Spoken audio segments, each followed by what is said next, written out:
Third year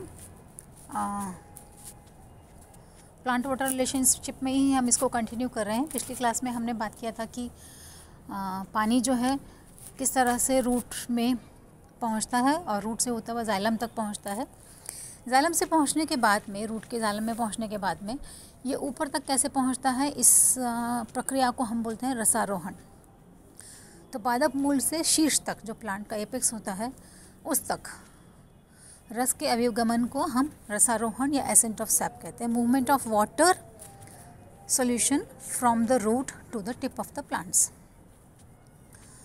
no distance covered कितना होता है, ये कुछ सेंटीमीटर से लेकर के और 100 मीटर तक प्लांट्स की ऊंचाई हो सकती है, वहाँ तक की डिस्टेंस कवर करते हैं। ठीक है, अब जाता कैसे है, पाथ ऑफ वाटर मूवमेंट क्या है। अगर आप देखेंगे स्टेम के अंदर दो प्रकार के ऊतक आपको देखने को मिलते हैं। अगर आप उसका प्लांट का एनाटॉमी स्टडी करते हैं तो उसमें मुख्य रूप से अगर आप बाहर से चलें तो एपिडर्मिस होता है, उसके बाद में कॉर्टेक्स रीजन होता है, वल्कुट क्षेत्र होता है। फिर जो संवहन ऊतक होता है, जिसको हम बोलते हैं संवहन ऊतक, में दो प्रकार के ऊतक होते हैं, एक होता है जालम और दूसरा होता है फ्लोएम। तो जल का जालन जो है, जो नीचे से ऊपर प्लांट्स को जाता है, वो जाइलम के द्वारा होता है। और जाइलम में भी विभिन्न प्रकार के ऊतक होते हैं, जैसे वाहिका होती है, वाहिनिका होती है, मीन्स वैसल और ट्रकीड्स। इसके अलावा पैरेन्काइमा भी होता है, फाइबर्स भी होते हैं। तो ये दोनों नहीं पार्टिसिपेट करते हैं जाइलम में। बेसिकली जो वेसल्स और ट्रकीड्स होते हैं वो मुख्य वाहक होते हैं ना। इसका एविडेंस क्या है, इसमें कुछ एक्सपेरिमेंट्स किए गए हैं। उसमें एक तो है रिंगिंग एक्सपेरिमेंट, जो कि मैल्पिगी ने किया था 1671 में। उन्होंने 2 ब्रांचेस लिए और एक में उन्होंने छाल को निकाल दिया, दैट मीन्स फ्लोएम पार्ट जो होता है वो निकाल दिया, और दूसरे में उन्होंने नीचे जो सेक्शन काटा उसमें जाइलम को वैक्स से ब्लॉक कर दिया। जब ऐसा किया तो उन्होंने दोनों को फिर उन्होंने पानी में डाल के रख दिया और देखा कुछ दिन रखने के बाद में, तो उन्होंने देखा कि जो पहला वाला वो है उसमें उसकी ए पार्ट में, जिसमें कि फ्लोएम को हटाया था, बार्क को हटाया था, उसमें जो पत्तियां होती हैं वो बिल्कुल अच्छे से रहती हैं, हेल्दी होती हैं, टर्जिड होती हैं, स्फीत रहती हैं। ठीक है, लेकिन बी में जो जिसमें कि जाइलम को उन्होंने ब्लॉक कर दिया था वैक्स से, उसके अंदर जो वो है वो ब्लॉक हो जाता है। तो उसमें जो पत्तियां होती हैं वो सारी की सारी पत्तियां बिल्कुल म्लान हो जाती हैं या फ्लैसिड हो जाती हैं, ड्रूप कर जाती हैं, लटक जाती हैं। तो इससे ये प्रूव होता है कि जो पानी है वो जाइलम के थ्रू जाता है। इसके अलावा एक और एक्सपेरिमेंट है जिसमें कि हम बोलते हैं इयोसिन अभिरंजन विधि। इसमें उन्होंने बाल्सम का यंग ब्रांच लेकर के उसको इयोसिन के पानी में इयोसिन का ड्रॉप डाल के उसमें वो ब्रांच डाल देते हैं और कुछ समय तक उसको ऐसे ही रखते हैं। उसके बाद में उसका सेक्शन जब हम कटिंग करते हैं तो वो अनुप्रस्थ काट में जाइलम के जो वेसल्स और ट्रकीड्स होते हैं उनके अंदर वो स्टेन दिखता है। इसका मतलब क्या हुआ कि जो वाटर की मूवमेंट होती है वो जाइलम के वेसल्स और ट्रकीड्स का जो सेल का ल्यूमन पार्ट होता है उसके माध्यम से इनका ट्रांसपोर्ट होता है। ये एक्सपेरिमेंट बताया गया है, वलन एक्सपेरिमेंट। इसमें एक में फ्लोएम को निकाला गया है, दूसरे में जाइलम को ब्लॉक किया गया है। एक्चुअली नीचे से ब्लॉक करते इसमें थोड़ा गलत दिखा है, तो ब्लॉक करने से फिर ये देखिए यहाँ पर ड्रूप कर गई हैं पत्तियाँ, क्योंकि पानी ऊपर तक नहीं पहुँचा है। अब इसे मैकेनिज़्म क्या क्या काम करते हैं। ठीक है, जाता है जाइलम के थ्रू, लेकिन उसके लिए कौन कौन से सिद्धांत हैं। तो कई प्रकार के सिद्धांत दिए गए हैं, लेकिन जो मुख्य हैं उनको हम 3 कैटेगरीज में बांट सकते हैं। एक है जैविक सिद्धांत, जिसमें कि वाइटल थ्योरीज, जिसमें कि प्लांट्स का जो सेल्स होते हैं वो एक्टिवली पार्टिसिपेट करते हैं। दूसरा है भौतिक बल सिद्धांत, मतलब फिजिकल फोर्स थ्योरीज, जिसमें कि मुख्य रूप से फिजिकल फोर्सेस काम करते हैं और सिस्टम जो है, जो टिश्यूज़ हैं वो एक पैसेज की जैसे काम करते हैं। तीसरा है रूट प्रेशर थ्योरी।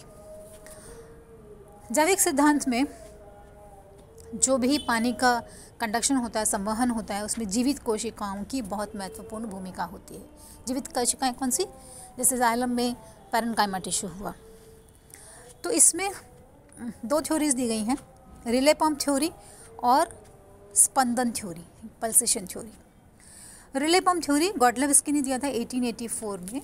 उनके अकॉर्डिंग के पास में जो पैरेन्काइमा सेल्स होते हैं उनके परासरण दाब में या ऑस्मोटिक प्रेशर के आवर्ती परिवर्तन, मतलब रेगुलर फ्रीक्वेंट परिवर्तन जो होता है, एक बार बढ़ता है घटता है, तो रेगुलर परिवर्तन के कारण पानी जो है ऊपर की तरफ गमन करता है, मूव करता है। इसके अनुसार जो वाटर है एक कोशिका से दूसरे कोशिका में, फिर दूसरे से तीसरे में, तीसरे से चौथे में, इस तरह से मूव करता है। तो हर कोशिका में जो ऑस्मोटिक प्रेशर है चेंज होता है, तो उसके अकॉर्डिंगली पानी जो है मूव करता है। इसके विरोध में स्ट्रासबर्गर ने 1893 में बोला, आधुनिक वैज्ञानिकों ने कहा कि अगर हम कोई टॉक्सिन दे देते हैं तो लाइव सेल्स में अगर आप टॉक्सिन देंगे, क्योंकि लाइव सेल्स ज़रूरी हैं, तो पानी का ट्रांसपोर्ट ऊपर नहीं होना चाहिए।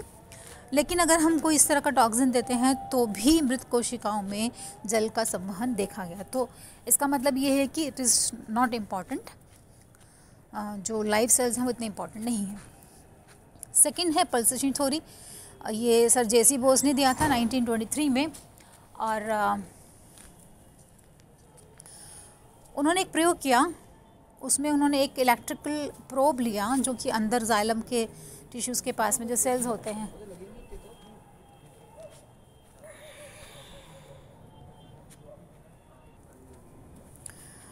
उन्होंने वो प्रोब को एक तरफ तो उनको प्रोब को उन्होंने